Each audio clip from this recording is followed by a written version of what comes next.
నమస్తే. ఇప్పుడు మాట్లాడే టాపిక్ ఏంటంటే, నిన్న రాహుల్ గాంధీ గారు ఢిల్లీలోని నెహ్రూ ప్లేస్లో విజిట్ చేసి అక్కడ ఉన్నటువంటి మొబైల్ రిపేర్ షాప్స్కి వెళ్ళిన క్రమంలో నరేంద్ర మోదీ పాలసీస్, నరేంద్ర మోదీ యొక్క ప్రభుత్వంలో ఉన్నటువంటి డొల్లతనాన్ని బయటపెట్టేటువంటి ప్రయత్నం చేశారు. సో రాహుల్ గాంధీ గారు నిన్న ఆ మొబైల్ రిపేర్ షాప్స్కి అటెండ్ అయిన క్రమంలో అక్కడ మొబైల్ టెక్నీషియన్స్తో మాట్లాడుతూ చెప్పినటువంటి మాట ఏంటంటే, so Narendra Modi is master of slogans, but దేశానికి కావాల్సినటువంటి సమస్యలకి సొల్యూషన్ ఇవ్వడంలో మాత్రం మిజరబుల్గా ఫెయిల్ అయిపోయారని చెప్పేటువంటి ప్రయత్నం అయితే చేశారు. సో దానికి బెస్ట్ ఎగ్జాంపుల్ ఏంటంటే, Narendra Modi master of slogans and without solutions అనే దాంట్లో ఇండియాలో మ్యానుఫ్యాక్చరింగ్ సెక్టర్ యొక్క కాంట్రిబ్యూషన్ టు ద జీడిపి వచ్చి ఒక హిస్టారికల్ లో లెవెల్కి వెళ్ళిపోయింది, in spite of having 2 particular schemes for manufacturing sector. అవేంటంటే మేక్ ఇన్ ఇండియా ఒకటి, and second scheme Narendra Modi 10U2లో లాంచ్ చేసినటువంటి production linked incentive scheme.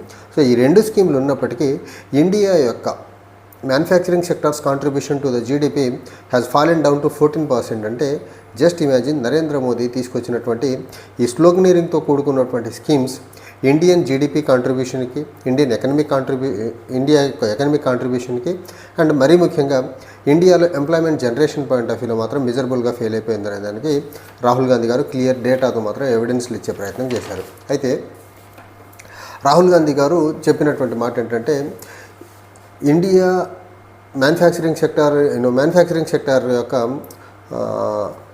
Growth point of వ్యూలో మేక్ ఇన్ ఇండియా స్కీమ్ని తీసుకొచ్చి ఇండియన్ మ్యానుఫ్యాక్చరింగ్ హబ్గా తీసుకొచ్చారు అని తీసుకొచ్చినప్పటికీ, మేక్ ఇన్ ఇండియా తీసుకొచ్చిన తర్వాత రికార్డ్ లెవెల్లో మ్యానుఫ్యాక్చరింగ్ యొక్క కాంట్రిబ్యూషన్ జీడిపిలో పడిపోవడం ఒకటి, తర్వాత highest rate of unemployment in India record లెవెల్లో హైలో ఉండటం ఏంటి, తర్వాత ఇండియా ఈ రోజుకి చైనా నుంచి పెద్ద మొత్తంలో ఎలక్ట్రానిక్ గూడ్స్ ఇంపోర్ట్ చేసుకునేదాన్ని ఎలా చూడాలి, తర్వాత 2014 నుంచి మ్యానుఫ్యాక్చరింగ్ సెక్టర్ యొక్క కాంట్రిబ్యూషన్ టు ద జీడిపి గ్రాడ్యువల్గా పడుకుంటూ వచ్చేదాన్ని ఎలా చూడాలా, మరి మ్యానుఫ్యాక్చరింగ్ కోసమే స్పెసిఫిక్గా తీసుకొచ్చినటువంటి మేక్ ఇన్ ఇండియా స్కీమ్, తర్వాత తీసుకొచ్చినటువంటి ప్రొడక్షన్ లింక్డ్ ఇన్సెంటివ్ స్కీమ్స్, ఈ 2 స్కీమ్స్ సక్సెస్ఫుల్గా పనిచేసినప్పుడు చైనా నుంచి ఇంపోర్ట్స్ ఎందుకు, అన్ఎంప్లాయ్మెంట్ హై రేట్లో ఉండటం ఎందుకు, తర్వాత మ్యానుఫ్యాక్చరింగ్ సెక్టర్ యొక్క contribution to the GDP record లెవెల్లో హైయెస్ట్ లోకి వెళ్ళిపోవడం ఎందుకు, అబోవ్ ఆల్ ఇండియాలో ఎంప్లాయ్మెంట్ జనరేషన్ యొక్క డేటా బయటకు పెట్టబోయేదానికి కారణాలు ఏంటి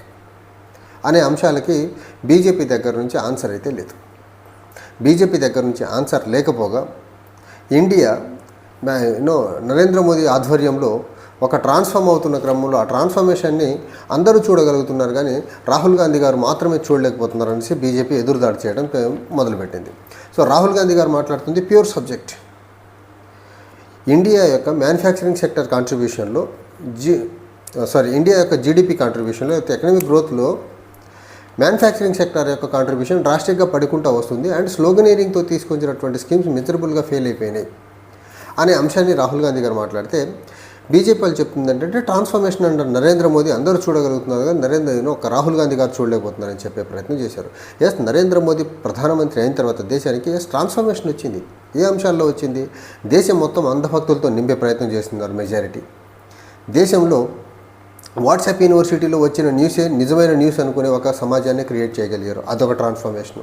తర్వాత గోధి మీడియాని క్రియేట్ చేసి నరేంద్ర మోదీ గురించి భజన కొట్టడమే మీడియా పనిగా క్రియేట్ చేశారు, అదొక ట్రాన్స్ఫర్మేషన్.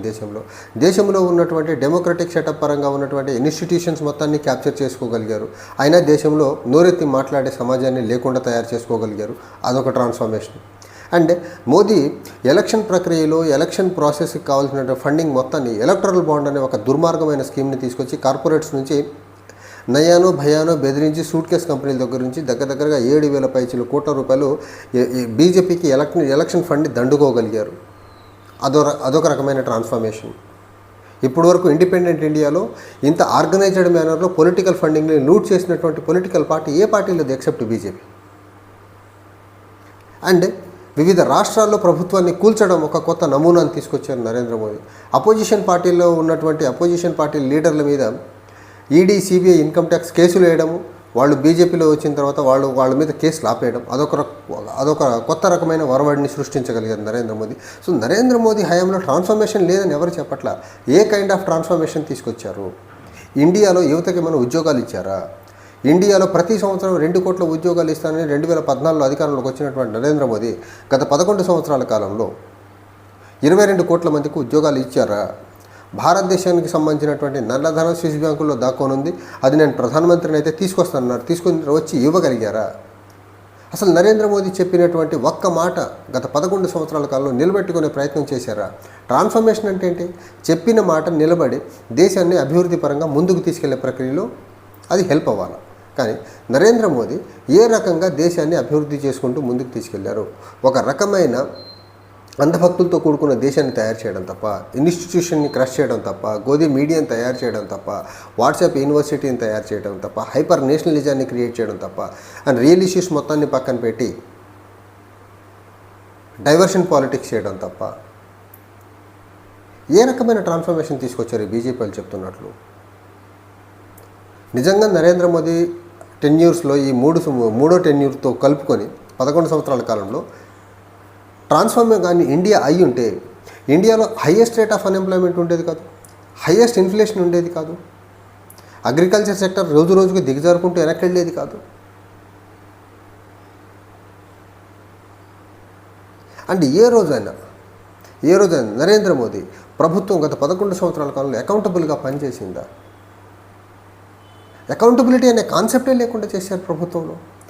ఈ రకంగా దుర్మార్గమైన పరిపాలన చేసుకుంటూ ముందుకెళ్తూ ఎవరైనా రియల్ ఇష్యూస్, ఇప్పుడు రాహుల్ గాంధీ గారు అడిగింది ఎకానమీలో జీడిపి ఎకనమిక్ గ్రోత్లో మ్యానుఫ్యాక్చరింగ్ గ్రోత్ యొక్క కాంట్రిబ్యూషన్ హిస్టారిక్లోకి ఎందుకు వచ్చింది, అన్ఎంప్లాయ్మెంట్ ఎందుకు పెరుగుతుంది, తర్వాత 2014 నుంచి ఈ రోజుకి ఇండియన్ యొక్క ఇంపోర్ట్స్ ఫ్రమ్ చైనా డబుల్ ఎందుకు అయిందని అడిగితే వీళ్ళు చెప్తున్నటువంటిది ఇండియా ట్రాన్స్ఫార్మ్ అయింది నరేంద్ర మోదీ హయాంలో, దాన్ని రాహుల్ గాంధీ గారు చూడలేకపోతున్నారని చెప్తున్నారు తప్ప ఏ అంశాల్లో ట్రాన్స్ఫార్మ్ అయింది? మ్యానుఫ్యాక్చరింగ్ సెక్టర్ గ్రోత్ యొక్క కాంట్రిబ్యూషన్ టు ద జీడిపి హిస్టారిక్లో ఉండటం కరెక్ట్ కాదా? ఇండియాలో అన్ఎంప్లాయ్మెంట్ రేట్ 45 ఇయర్స్లో హైయెస్ట్ రేట్ ఉండటం కరెక్ట్ కాదా? 2014 నుంచి ఈ రోజుకి చైనా నుంచి ఇంపోర్ట్స్ డబుల్ అవడం కరెక్ట్ కాదా? అండ్ ఇండియాని మ్యానుఫ్యాక్చరింగ్ హబ్గా మార్చేదానికి తీసుకొచ్చినటువంటి 2 schemes, PLI production linked incentive scheme, అంతకుముందు వచ్చినటువంటి మేక్ ఇన్ ఇండియా స్కీమ్స్, 2 మిజరబుల్గా ఫెయిల్ అవడం కాక చైనా నుంచి వివిధ రకాల ఎక్విప్మెంట్స్ మొత్తాన్ని ఇండియాకి ఇంపోర్ట్ చేసుకొని ఇండియాని ఒక అసెంబ్లింగ్ హబ్గా మార్చింది కరెక్ట్ కాదా? ఇండియాలో మ్యానుఫ్యాక్చరింగ్ అవుతుంది దానికంటే అసెంబ్లింగ్ అవుతుంది ఎక్కువ కదా. సో ఇక్కడ నరేంద్ర మోదీ ప్రభుత్వం చేస్తున్నటువంటి పని ఏంటంటే చైనా నుంచి లేకపోతే ఇతర దేశాల నుంచి ఎక్విప్మెంట్స్ ఇండియాకి తీసుకొచ్చి వాటిని ఇండియాలో అసెంబ్లీ చేసి వాటిని మేక్ ఇన్ ఇండియా లేకపోతే మేడ్ ఇన్ ఇండియా అనే స్టిక్కర్స్ అంటించేసి దేశ ప్రజల్ని మోసం చేసే ప్రయత్నం చేస్తున్నారు వీళ్ళు. నిజంగా ఇండియాని మ్యానుఫ్యాక్చరింగ్ హబ్గా మార్చాలంటే నరేంద్ర మోదీ లాంటి ప్రధాని వల్ల అవ్వదు. అండ్ మ్యానుఫ్యాక్చరింగ్ హబ్గా ఇండియా మారాలి.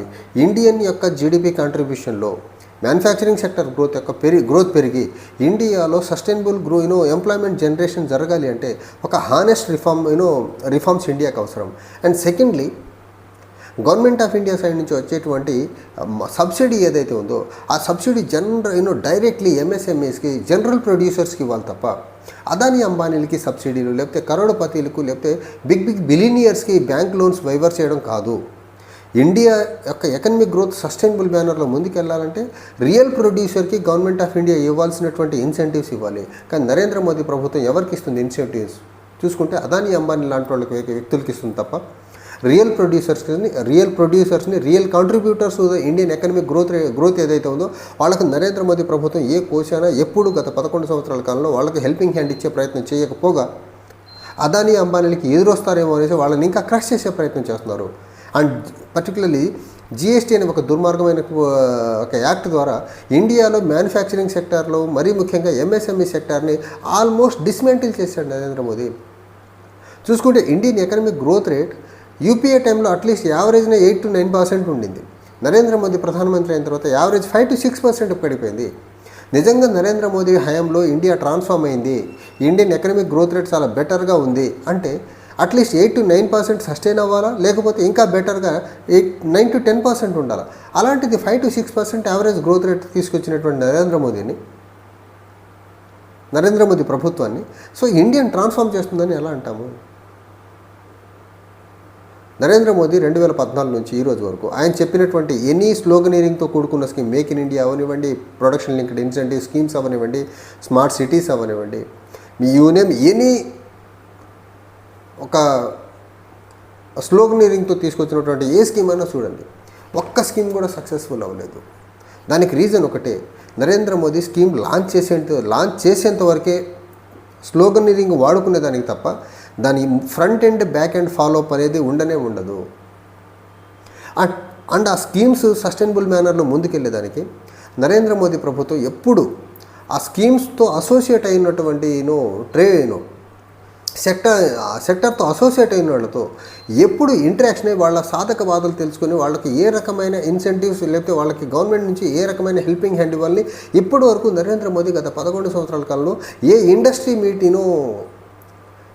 ఇండస్ట్రీ గ్రూప్స్తో కూడా కలిసి మాట్లాడి వాళ్ళ అవసరాలు ఏంటో తెలుసుకోవాలి. ఎప్పుడు విదేశాలకు వెళ్ళినా అదానిని పక్కన పెట్టుకొని వెళ్తారు తప్ప ఆయన వేరే వ్యాపారవేత్తలు ఎవరినైనా పక్కన పెట్టుకొని వెళ్ళటం చూశారా? సో ట్రాన్స్ఫార్మ్ అయింది ఎక్కడ ఏంటంటే నరేంద్ర మోదీ ఒక అదానీని మాత్రం పెద్దోడిని అదానీ అంబానీని మాత్రం పెద్దోళ్ళు చేశారు తప్ప దేశంలో మిగిలిన వ్యాపారవేత్తలను మొత్తాన్ని క్రష్ చేసుకుంటూ ముందుకెళ్తున్నారు. దాన్ని బీజేపీ ట్రాన్స్ఫర్మేషన్ అనుకుంటున్నారేమో. కానీ ఇక్కడ నరేంద్ర మోదీ ప్రభుత్వంలో గత 11 సంవత్సరాల కాలంలో మ్యానుఫ్యాక్చరింగ్ సెక్టర్ యొక్క కాంట్రిబ్యూషన్ టు జీడిపి పడిపోయిన మాట నిజం, చైనా నుంచి ఇంపోర్ట్స్ డబుల్ అయిన మాట నిజం, ఇండియాలో 45 ఇయర్స్లో హైయెస్ట్ రేట్ ఆఫ్ అన్ఎంప్లాయ్మెంట్ మాట ఉన్నాం నిజం. ఈ నిజాలనే వాళ్ళు ట్రాన్స్ఫర్మేషన్గా ఫీల్ అయితే నిజంగా దేశానికి పట్టిన దరిద్రమే అది. ఇంకా థ్యాంక్ యూ.